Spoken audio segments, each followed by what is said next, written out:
પોરબંદર ખબરના અહેવાલની ધારદાર અસર થઈ છે। પોરબંદરના ખાપટ વિસ્તારમાં જે રીતે રસ્તા ઉપર રસ્તા પાથરવાની કામગીરી થઈ રહી હતી, હાલ તો મેટલ પાથરવાની જે કામગીરી થઈ રહી હતી જેના કારણે રસ્તાઓ ઊંચા આવી રહ્યા હતા અને મકાનો અને ઓટલાઓ છે તે નીચા જઈ રહ્યા હતા।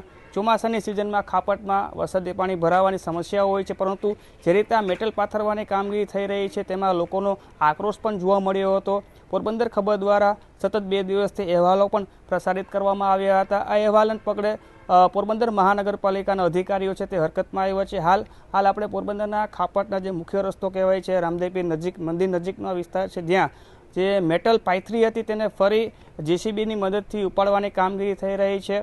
મનપાના અધિકારી કમિશનરના જણાવ્યા મુજબ લેવલિંગ મુજબનું કામગીરી ખાપટમાં કરવામાં આવશે, એટલે કે પોરબંદર ખબરના અહેવાલની અસર થઈ છે। લોકોની માંગ એ જ હતી કે મકાનો છે, મકાનોના લેવલ મુજબ યોગ્ય લેવલ મુજબ રસ્તા બનાવવામાં આવે, કારણ કે ચોમાસા પછી આ વિસ્તારમાં ડામરની કામગીરી કરવામાં આવશે। ડામર પાથરવાની કામગીરી લઈને રસ્તાની લેયર છે તે 1-2 વધુ ચડી જાય છે, જેના કારણે મકાનો છે સતત નીચા જાય છે અને ચોમાસામાં ખૂબ મોટી સમસ્યા હોય છે। હાલ તો ડામર પાથરવાની કામગીરી ચોમાસા પછી કરવામાં આવશે, પરંતુ હાલ જે મેટલ પાથરવાની કામગીરી કરવામાં આવી છે તેમાં લોકોનો આક્રોશ હતો।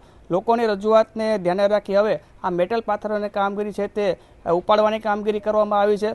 મકાનોના લેવલ મુજબ મેટલ પાથરવાની કામગીરી કરવામાં આવશે તેવી ખાતરી મનપા કમિશનર દ્વારા આપવામાં આવી છે।